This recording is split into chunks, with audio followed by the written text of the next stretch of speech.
Fala, Tanaka! E o Bitcoin, ó, fez todo mundo abrir o olho. E aí você tá com dor de corno agora porque não investiu mais dinheiro abaixo dos 20 mil dólares. E agora o Bitcoin bate máxima em cima de máxima. E agora, inclusive, hoje ele passou o valor de mercado da prata. Então pega toda a prata do mundo negociada. Hoje o Bitcoin vale mais do que a prata. E são números, de fato, surreais. O que inclusive faz o mundo todo voltar os olhos do Bitcoin e começar a se perguntar por onde investir Bitcoin, qual é a melhor alternativa, Japão. Eu trouxe aqui para vocês 4 ETFs de Bitcoin para investir direto na Bolsa de Valores brasileira, mas será que vale a pena a gente investir em Bitcoin por ETF, Japão? Será que vale a pena? Então a gente vai descobrir isso até o final do vídeo. Mas antes que o vídeo, Tanakão, se inscreve aqui no canal japonês, deixa um comentário gostosinho para nós falando qual é o seu preço médio de Bitcoin, qual é o tamanho da sua dor de corno também. Você não investiu abaixo dos 20 dólares e agora fica chorando no banho com certeza. E também a flauta, tacaracatica, toda vez que o japonês soltar o vídeo, você seja notificado. Essa cabeça gigantesca com voz de Silvio Santos e barba de crochê apareça aí na sua TV, no seu celular e no seu tablet para levar a palavra financeira e te ajudar a olhar de um outro jeito o mundo dos investimentos, um mundo mais simples, mais gostosinho e também minimamente divertido. E para quem não sabe também, o japonês é sócio de uma corretora, a EQI Investimentos, que hoje a gente é banco, hoje a gente é internacional. Acabamos de abrir o nosso escritório lá em Miami também.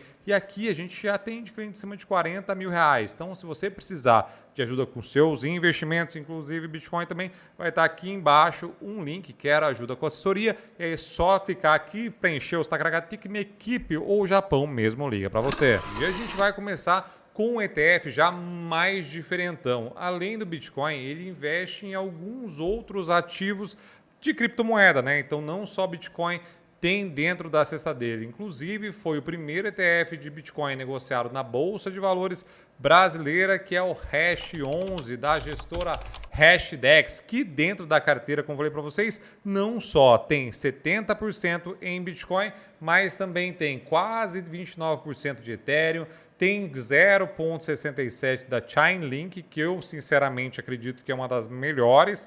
Depois a gente tem também o Arbitrum, depois tem o Litecoin 0,45%, Uniswap 0,33%, tem 0,26% da Polkadot e depois a gente também tem 0,18% da Stellar. Então vocês veem que mesmo diversificado, entre aspas, a maior parte é Bitcoin e depois a gente vem Ethereum. Então só os dois basicamente correspondem quase ao todo esse ETF. Então é uma cesta de ativos que é diversificada, entre aspas, mas de fato não tem quase nada de diversificado. E recentemente eu li em algum lugar que eu não lembro onde, quando dizem que você não lembra onde, é mais fácil você falar que é de chinês ou japonês, esse ditado que fala o seguinte, que no mundo do Bitcoin é exatamente o contrário do mundo de ações e de investimentos normais. Porque dentro desse universo de criptomoedas, quanto mais concentrado você for em Bitcoin, é melhor. Porque, de fato, é a mais segura, é a mais velha, que tem mais volume, é que todo mundo está olhando.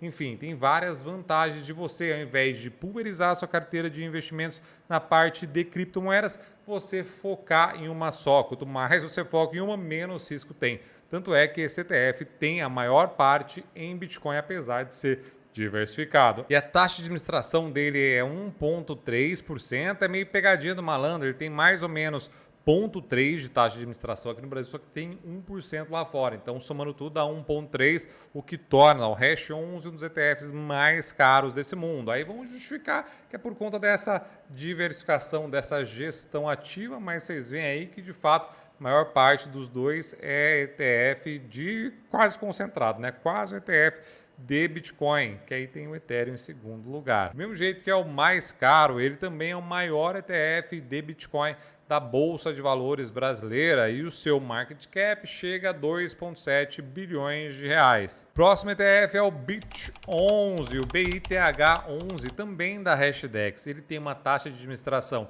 de 0,7 o seu valor de mercado é 700 milhões de reais. E esse, diferente do Hash 11, de fato é inteiro de Bitcoin. Então você vai investir 100% em Bitcoin. E aí o fundo tem que investir no mínimo 95% do valor do seu patrimônio todo em Bitcoin. O próximo ETF é o QBTC11, que é da QR Asset. Esse meninão também tem 0,7% de taxa de administração e tem 400 milhões de valor de mercado. Então ele é menos líquido do que o BIT11, né? Ele é menorzinho até. Então esse meninão aí também, inclusive, ele foi o que mais performou nos últimos tempos, justamente porque ele tem menos volume, né? Então se tem uma ordem grande, esse ETF vai logo para cima. Próximo ETF é da queridinha do Monark, a BlackRock, que é o IBIT39. Na verdade, ele não é de fato um ETF, ele é um BDR de um ETF, que é basicamente a mesma coisa, mas só para saber que não é um natural como esses meninões aqui. Então, o IBIT39, ele é esse ETF lá da BlackRock, né, que acabou sendo aí esse boom gigantesco, essa nova corrida pelos ETFs aconteceram justamente porque a SEC lá nos Estados Unidos autorizou diversos ETFs de Bitcoin a serem lançados e ele, inclusive, hoje acabou ocasionando uma tretazinha maluca, uma guerra fria entre MicroStrategy e também a BlackRock. Final de semana, a BlackRock passou a MicroStrategy com volume de Bitcoin, possuindo 198 mil Bitcoins. Aí a MicroStrategy tinha 193 mil, só que hoje ela acabou de passar de novo a BlackRock, acabou detendo mais Bitcoin, inclusive, que a BlackRock. Está acontecendo agora essa guerra fria das grandes baleias comprando e acumulando Bitcoin internamente. Eu só queria ter uns 5 Bitcoin. E esse novato acabou trazendo o rebuliço, porque ele é o mais barato de todos, disparado. Ele tinha ali um descontinho, só que não adiantou nada. Até os 5 bilhões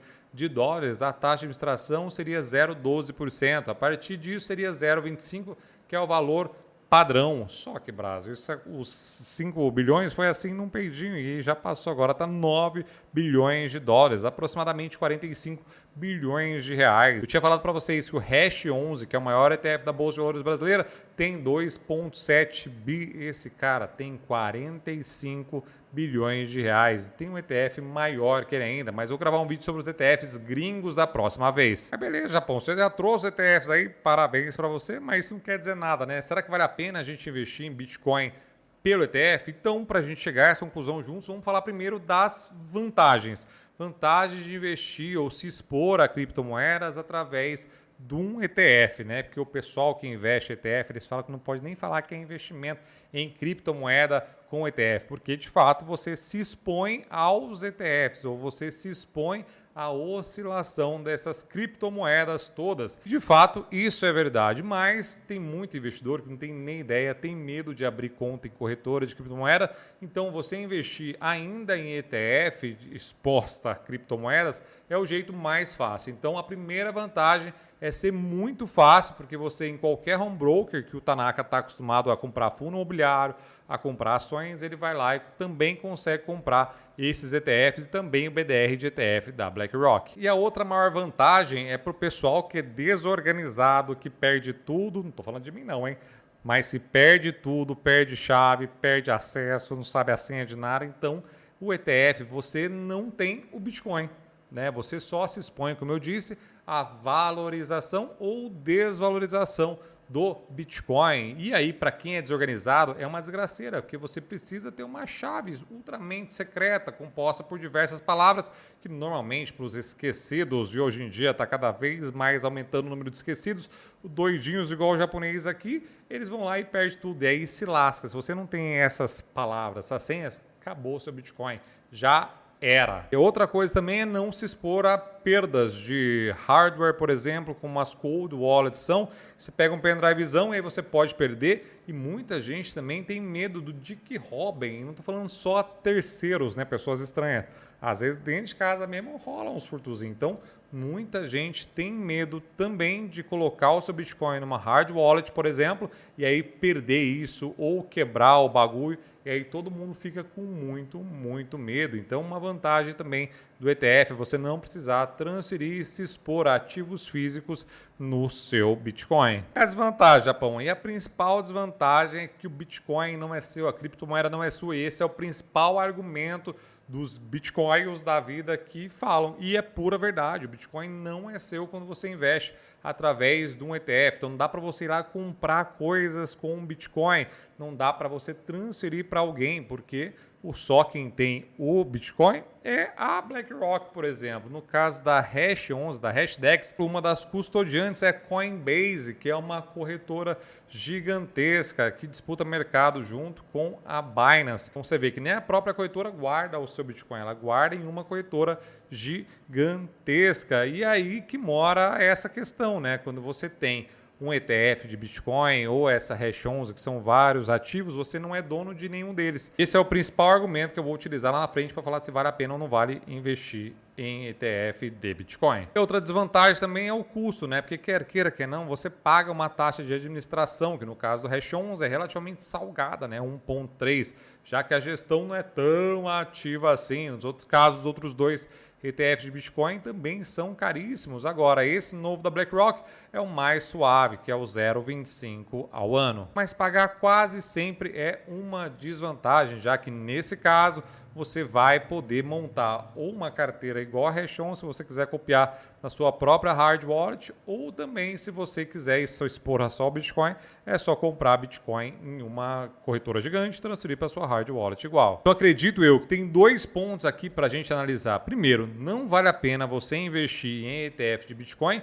se você quiser ser o dono do Bitcoin. Então, por exemplo, o Monark teve as suas contas bloqueadas, ele conseguiu fazer as suas transações através de Bitcoin. Ryan Santos também teve as suas contas bloqueadas no banco. Tá perguntando inclusive para o Monark como faz esse movimento com o Bitcoin. Então, o Bitcoin, apesar de tudo, é uma descentralização de fato do poder de escolha da sua moeda, para onde vai, e com ela você consegue fazer o que quiser, entre aspas, também no mundo todo. E aí, esse é o primeiro ponto. Não faz sentido você investir em ETF desde que você queira ser o dono da sua moeda. Agora, pro Tanacão, que já é mais simples, não tem tanta grana, não nem liga se tem Bitcoin ou não pensa aí do Brasil, acha que é tudo suave sempre. Aí, se você quiser investir nessa oscilação, ou se você quiser participar dessa oscilação gigantesca do Bitcoin, tanto para cima quanto para baixo, aí vale a pena você investir em ETF sim, porque você quer tirar toda a burocracia de senha e tudo mais, e aí faz sentido você participar